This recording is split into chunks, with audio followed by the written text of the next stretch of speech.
Hey, I'm Khaled. I'm a visual arts teacher, and in this tutorial, I will explain the Loomis method to draw face/head from side view.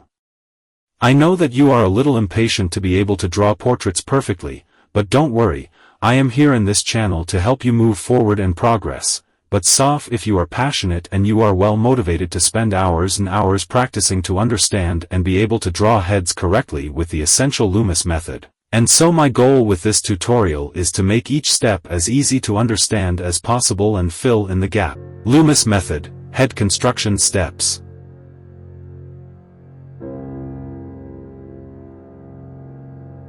We've drawn the head using the Loomis method from the front on and side view perspectives, both of which are pretty simple, flat viewpoints.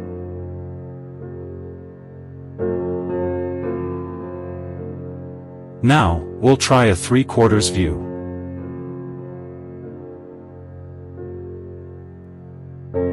This ups the complexity a little as now we're going to have to start thinking in 3 dimensions.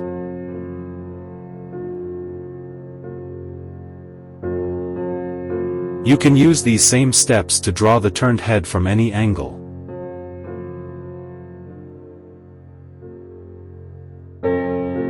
Whether that's 2/3, 3/4, or just about any other angle. Draw a circle.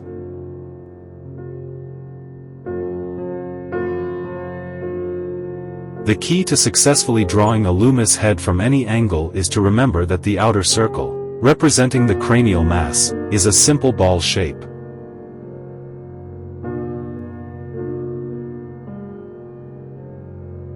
To draw this circle, either freehand with a pencil, or use a drawing tool like a compass to create a more accurate shape.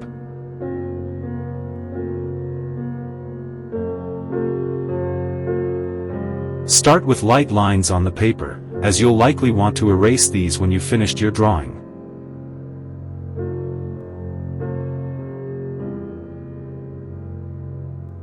Draw cross lines. You're now going to want to orientate your ball shape to visualize it in 3D space.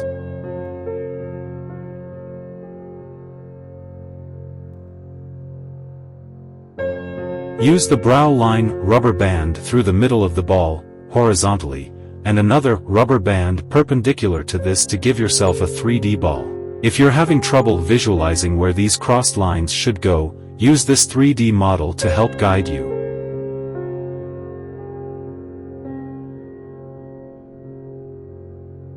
Draw an ellipse for the side of the head.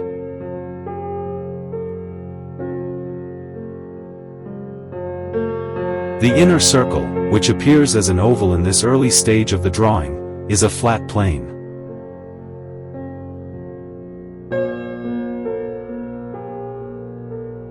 This represents the side of the head.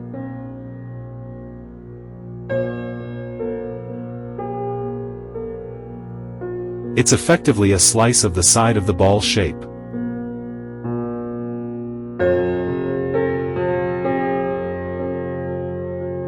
Use the rubber band crosshairs to guide your creation of the ellipse that represents the side of the head.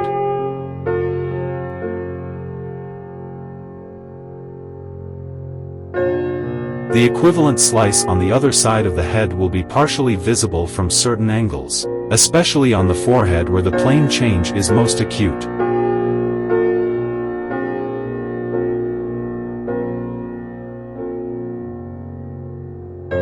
You'll want to keep this in mind and square off the line of the forehead a little to account for the plane change.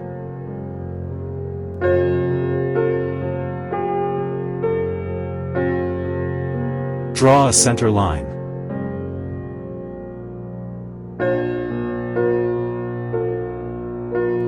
Drop your center line vertically down off the middle of the ball.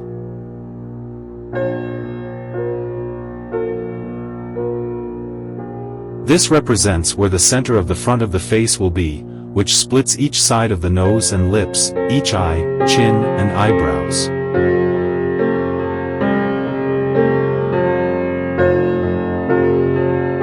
The center line will help you to symmetrically place features on the face.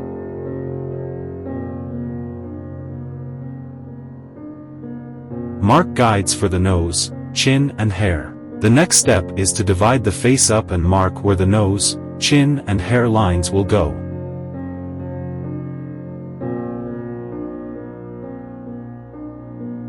The proportions of these lines remain relatively consistent for all head shapes.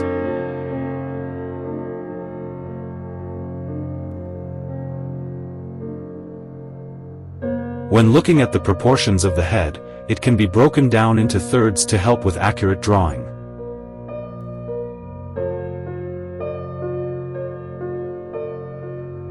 The first third is from the hairline to the brow and includes the forehead and eyebrows.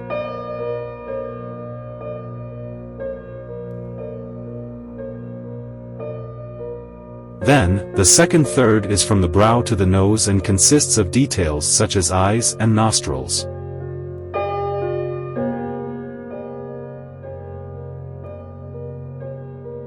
Finally, the last third goes from the nose to the chin and contains features like lips and jaw. The other measurements you can consider are that the hairline is halfway between the brow and the top of the head.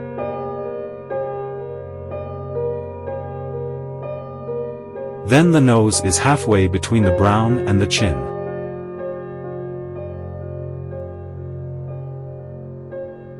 Draw the nose and hair lines.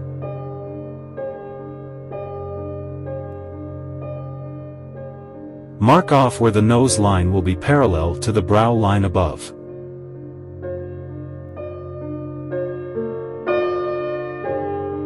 Then, the hairline is equidistant from the brow line and sits at the top of the head.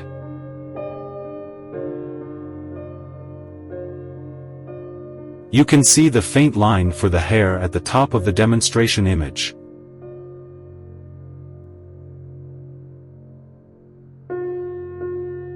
Draw the chin line.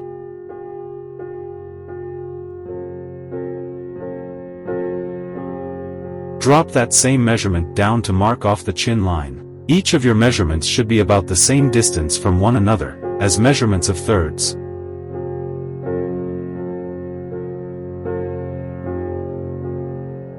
Draw the cheek. From the brow line at the outside of the ball, drop the cylinder shape of the far side of the face and jaw line down to the chin line.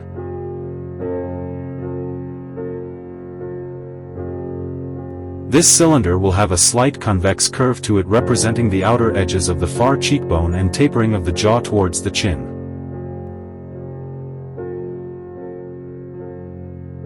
Mark the width of the chin.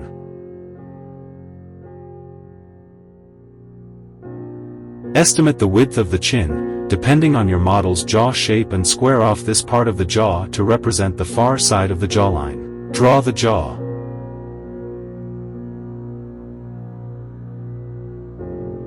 Line the near side jawline curve from the chin line, altering the tight curve change of angle just below the bottom of the sliced-off ellipse to suit your model's jaw shape. Draw the ear. Draw the C curve in the appropriate bottom quadrant of the near side ellipse to represent the ear. Mark the plane of the face. You can now also drop a convex rhythm line from the corner of the near side brow down to the near side corner of the chin to represent the plane change of the full head shape. Constructing the planar eye sockets and brow. Now we need to start sculpting our 3D head. First, we're going to concentrate on the eye sockets and brow ridge. It's easier to conceptualize the eye sockets as a trapezoid-shaped overhang that's inset into the front plane of the face at an approximately 20 to 30 degree angle. We'll then draw a rhythm line from the outer and most inset lower corners of our overhang shape down toward the outer edges of the chin to create the lower part of our eye sockets. Constructing the nose. The nose, especially in a 3D view, can be a complicated beast, so we're going to want to simplify it. As you get more comfortable with the basic geometry of the nose, you'll get a feel for the shape of the nose and be able to estimate where in space it should be.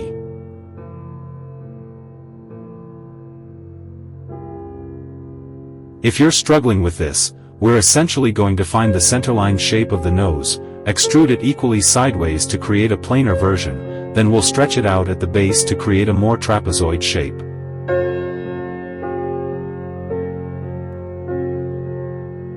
We'll also find where it meets the glabella so we can join it up to the brow. The nose center line. First, we'll find the triangular center line of the nose, bringing the top of the line to align roughly with the upper eyelids and inset slightly underneath the overhang of the brow.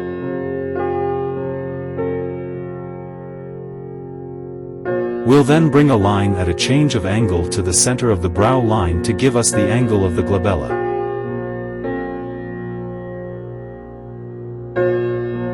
Finding the nose width. We'll now draw equidistant points at the ends and along the changes of angle of this centerline to find the outer points of our planar nose.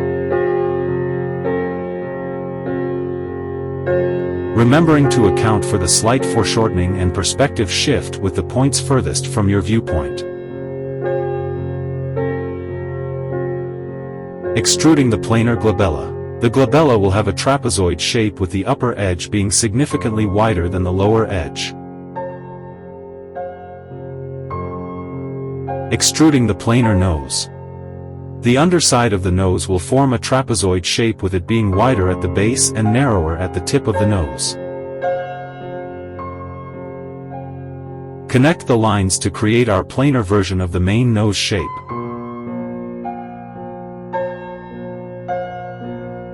You can now knock this shape back with an eraser, or layers if doing it digitally, and use the guidelines to create a more natural nose shape. Creating a more natural nose shape. We can now use the planar guidelines to indicate the nose bridge, tip and wings of the nostrils.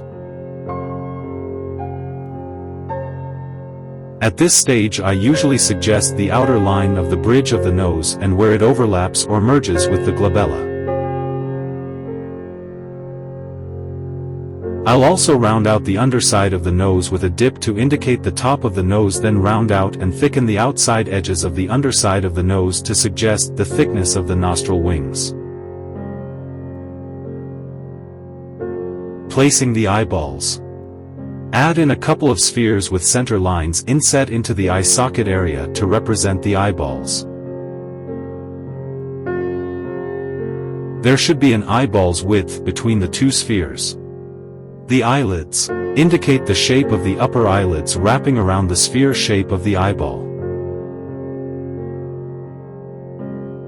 Remember that there is some thickness to the eyelid. Using the center lines of the eyeball spheres as a guide, indicate the direction of the pupils and irises with the suggestion of an ellipse. Any emphasis on the lower lids can age or tire the look of your model, so at this stage, I'll leave indications of the lower lid until later in the drawing. The principles for the lower lids are the same as the upper lids though, they wrap around the spherical eyeball shape and the skin has thickness, constructing the mouth. Remember that the mouth wraps round the muzzle shape of the tooth cylinder. Then, the upper lip protrudes above the lower lip, usually.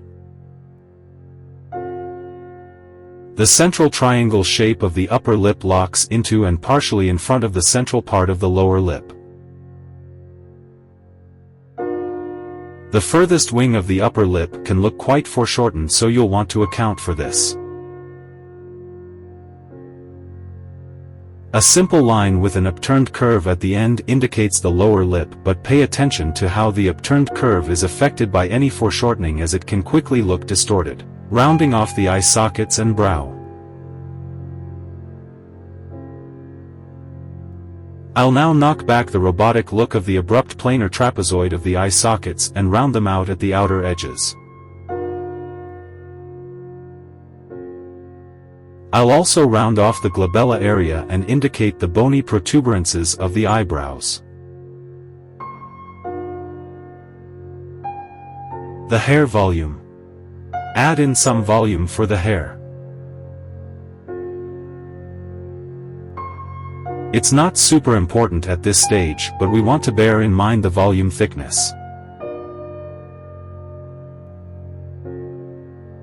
Treat the hair as one whole mass and remember the planes change as the hair follows the shape of the head. You can also erase the guidelines at this point. From here, you can add depth and realism to your drawing by shading the head.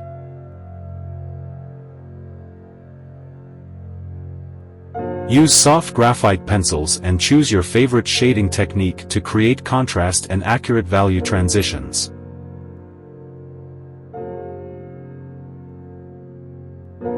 To obtain accurate depictions of light and shadow, you can refer to your drawing reference.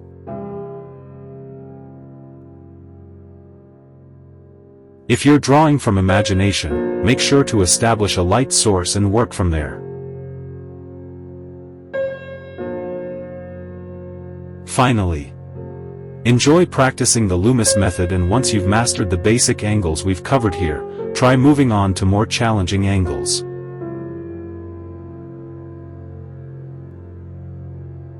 The more you practice, the easier it becomes. The Loomis method isn't perfect, but it works well as a basic and easy to remember system for constructing heads.